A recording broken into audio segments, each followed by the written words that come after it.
Olá, meu nome é Idamara, sou professora da Rede Municipal de Ensino e atuo na Escola Nicanor Pena. Estou aqui, então, para conversar com vocês sobre o surrealismo abstrato de Joan Miró. Vamos voltar um pouquinho na aula anterior. Vimos na aula anterior que o surrealismo foi um movimento que nasceu na França, na década de 1920, né, numa época bem conturbada entre as duas guerras, e que eles queriam, né, eles desejavam uma realidade diferente, uma realidade de sonho. Também eles foram muito influenciados pela psicanálise de Freud. Bom, então, assim, o Joan Miró, ele nasceu na Espanha, tá? Qual a característica, qual a diferença entre o surrealismo de Salvador Dalí e o surrealismo de Joan Miró? Salvador Dalí usava imagens reais, minuciosamente detalhadas, num ambiente de sonho irreal. Já Joan Miró, ele aboliu completamente a imagem. Ele ficou só no sonho, só no irreal. Então, vamos ver agora algumas imagens de Joan Miró. Essa primeira imagem, o nome dela é A Poetisa, tá? Do ano de 1940. A segunda imagem agora. Essa segunda imagem é o belo pássaro decifrando o desconhecido a um casal de amantes, 1941. E a terceira, o Carnaval de Arlequim. Bom, o que podemos ver nestas obras? As características delas são semelhantes, né? Linhas, imagens que são mais símbolos do que imagens reais, manchas, muita cor. Então, esse era o trabalho dele. Tá? É como se ele acessasse o inconsciente, era isso? Esse era o objetivo deles. Liberarem as imagens do subconsciente, sem controle nenhum. Acessar essa parte da mente que não conhecemos, que está lá escondida, digamos assim, e expressar na obra deles. Bom, então, gente, agora sim, ó. Já vimos, então, como é a obra de Miró, né? É abstrata, né? E também é irreal, é um mundo completamente de sonho. Então, eu vou fazer a proposta para vocês agora. E para fazer essa proposta, a minha proposta é que vocês façam o desenho abstrato de vocês, o desenho surrealista abstrato de vocês, eu vou ensinar, então, um exercício, digamos assim, uma técnica, um exercício que se chama desenho cego. Essa técnica, esse exercício, ele ajuda a desbloquear o inconsciente. Então, vamos lá. Eu vou falar para vocês o passo a passo, então. Primeira coisa, então, vocês sentem num lugar tranquilo e sozinhos, peguem um lápis, papel e fechem os olhos. Se tiverem uma música calminha, melhor ainda. Fechem os olhos e vão riscando nessa folha sem pensar em nada, utilizando todos os espaços dessa folha. Deixa fluir, não se preocupa com nada. Depois de algum tempo, vocês abram os olhos de vocês e olhem o resultado. O resultado vai ser esse aqui. Vai ser um monte de rabisco. O que vocês vão fazer a seguir? Vocês vão fortalecer algumas linhas desse desenho e apagar outras, formando imagens, mas imagens que não têm nenhuma conotação com o real. Imagens abstratas, simbólicas. Tá? Então, é esse o trabalho de vocês. Deem o acabamento que vocês quiserem, com canetinha ou com giz de cera. Bom trabalho a todos. Foi um prazer estar com vocês e até a próxima aula. Tchau!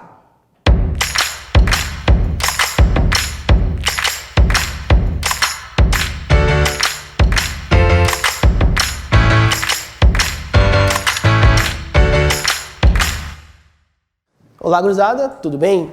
Meu nome é Vinícius Menezes, sou professor de História da Rede Municipal e hoje a gente vai ver uma aula de um período chamado Brasil República, especificamente Brasil Era Vargas. Mas antes da gente começar a falar e ver sobre a Era Vargas, duas perguntinhas para vocês. Primeira, um pouquinho mais difícil. Quantos presidentes até hoje o Brasil já teve? Na ponta da língua? Não? Então tá, então a segunda perguntinha. Qual foi o presidente que mais tempo ficou no governo? Esse cara que a gente vai ver hoje, Getúlio Vargas. Né? Mas, como a gente é um pouquinho mais íntimo dele, hoje a gente vai chamar de GG.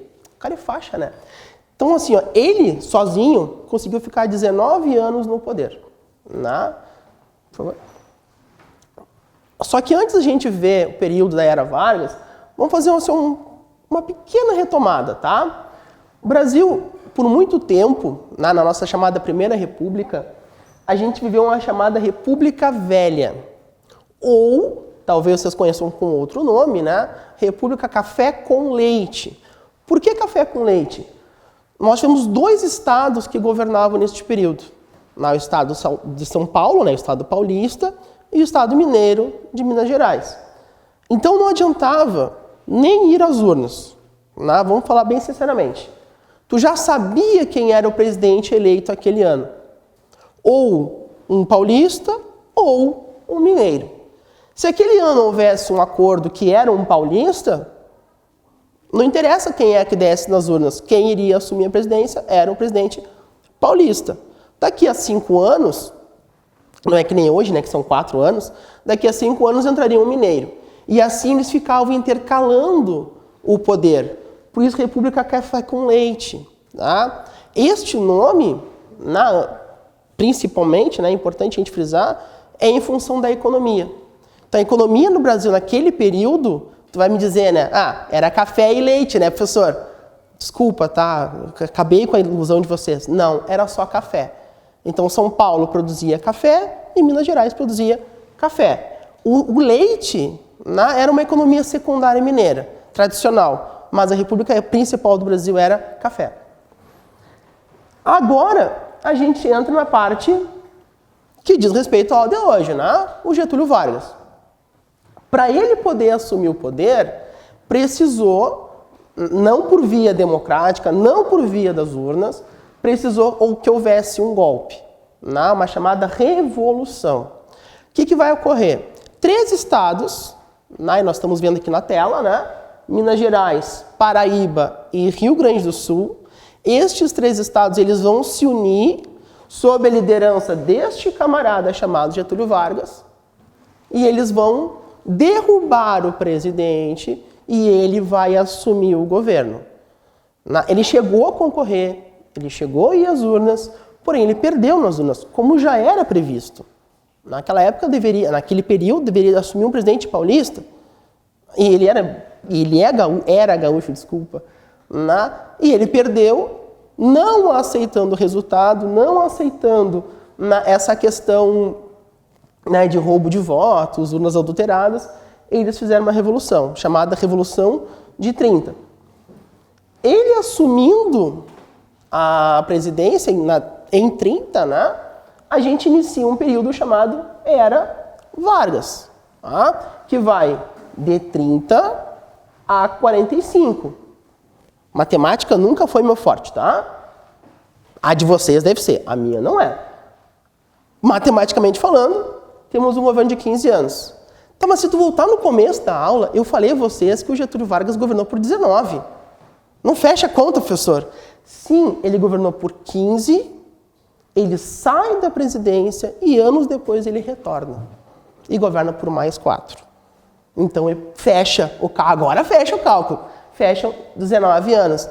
E aí aqui nós temos uma imagem de 5 carinhas diferentes. Por que essas 5 carinhas diferentes? Porque ao longo desses 19 anos, eu vou ter diferentes Vargas. Não vai ser sempre o mesmo. né? E didaticamente, só a era Vargas eu já subdivido, né? Eu divido em 3 fases. Né? Na aula de hoje, vamos ver 2. Por favor. E aqui nessa outra imagem, né? É importante a gente dar uma olhada. Tem 8 anos na sequência. O Vargas de 30, o Vargas em 31, 32, 33, até o 37. Tá? Essa charge, né, essa caricatura, uma charge, ela foi feita no período. É importante a gente frisar isso. Tá? Ela é do período. E ela é uma crítica ao Vargas daquele período. Por que ele começa feliz e ele acaba tão rústico, né, tão truculento, tão bravo? Porque ao longo do período desses 7, 8 anos, ele vai alterando o tipo de governo dele. Né? O primeiro período, né, e é interessante a gente usar essa imagem, que é uma imagem em construção, né? Por que esse período ele está em construção? Porque ele é um período provisório. Ele assume a presidência em 30, através de um golpe da Revolução de 30, né? E ele vai colocar um Brasil, durante esses 4 anos, de 30 a 34, vai colocar o Brasil em ordem. Vai colocar o Brasil, a República Brasileira, melhor dizendo, de uma maneira mais democrática possível. Então ele vai tentar, em outras palavras, eu acho que vocês conhecem isso aí, né? Colocar ordem na casa. Eu vou colocar ordem na casa durante um período provisório. Opa, volta. Isso. O segundo período do Vargas é o chamado período constitucional. Então vamos lá, volta um pouquinho. Coloquei a ordem na casa. O que essa casa precisa? Precisa de uma lei. Né? Essa lei se chama Constituição, que é a lei máxima de um país. Né? É a lei máxima de um Estado. Né? Se vocês olharem outras aulas que nós já gravamos aqui também, vocês vão ver que todo Estado precisa de uma regra. Todo Estado precisa de uma lei maior. Né? Vamos do menor ao maior? Aqui no nosso município, Bagé, nós temos uma lei chamada Lei Orgânica, que é a nossa lei maior. Acima de nós temos o Estado, que tem a Constituição do Estado do Rio Grande do Sul. E depois, maior, no Brasil, né, num todo, nós temos a Constituição do Brasil. O que o Vargas fez nesse período provisório? Né? Ele fez uma nova Constituição. Né? Por isso esse período chamado fase constitucional. Vamos ver na próxima imagem as principais características dessa Constituição. Então, assim, resumidamente, né? O que eu tenho de importante nessa Constituição que marca um período do cara? Né? Vamos ser mais íntimos dele? GG, tá? Esquece Getúlio Vargas. GG é o faixa nosso. Primeira característica. Essa Constituição ela vai ser promulgada. Traduz, professor. Eleita. Né? Ela foi levada para o Senado, foi levada para a Câmara. Os políticos votam e ela passa a ser, agora sim, promulgada. O contrário de promulgada, para vocês conhecerem, é outorgada. É quando uma lei ela é imposta por um governante. Né? Então é uma lei imposta, uma lei que não houve uma democracia. Já aconteceu isso no Brasil? Já várias. Né? O exemplo anterior a ele, dá para se dizer o nosso Dom Pedro I. Lá na fase imperial, ele outorgou uma Constituição. Bom, fim da política dos governadores. O que é isso? Fim do café com leite. Eu não vou ter mais os governadores, os cafeicultores, os coronéis mandando no Brasil. Agora quem vai mandar é o povo. Instituição dos 3 poderes, mas isso já havia, né? É só mais uma confirmação, né? Legislativo, judiciário e executivo, que nem tem hoje. Uma Constituição de um caráter democrático, ou seja, escutou o povo e promulgou ela, né? Aqui vem uma coisa importante, duas, melhor dizendo. O voto secreto, direto e por maioria de votos. Que nem é hoje. Não é muito diferente. Então, tu instituiu o voto secreto e direto. Segunda característica, ainda dentro dessa aqui, o voto feminino. Então, pela primeira vez na história do Brasil, as mulheres começaram a votar e serem votadas. Aí, como é que era antes? Antes, somente homens maiores de 18 anos e alfabetizados. Agora, com esse período de Vargas, eu vou ter mulheres votando e homens votando. O critério da alfabetização não mudou muito ainda, mas aqui o ensino já era um pouquinho mais amplo. A instituição, a criação, melhor dizendo, da Justiça do Trabalho e mantinha-se, a capital do Rio de Janeiro. Eu deixo aqui mais a critério de curiosidade. Vocês já devem saber, né? O Brasil teve 3 capitais. Essa aqui foi a nossa segunda capital. Tá? Próximo, por favor. Bom, tendo visto tudo isso, o que a gente viu na aula de hoje só? Vimos esses 4 itens. Falamos da República Café com Leite, aquela alternância entre São Paulo e Minas Gerais. Já pegou já. A Revolução de 30, que foi o golpe instituído por Vargas com apoio de 3 estados, Paraíba, Rio Grande do Sul e Minas Gerais. Não esquece mais. A instituição do governo provisório, ou seja, arrumando a casa para o que virá em seguida. E depois a constituinte, o governo constitucional de 34 de Vargas. Só uma curiosidade antes de a gente acabar a aula. Essa Constituição aqui, pela ordem, ela foi a 3ª no Brasil. E foi a que menos durou. Ela durou 3 anos. Mas isso aí é um assunto para uma aula seguinte, Espero ter ajudado e até uma próxima aula.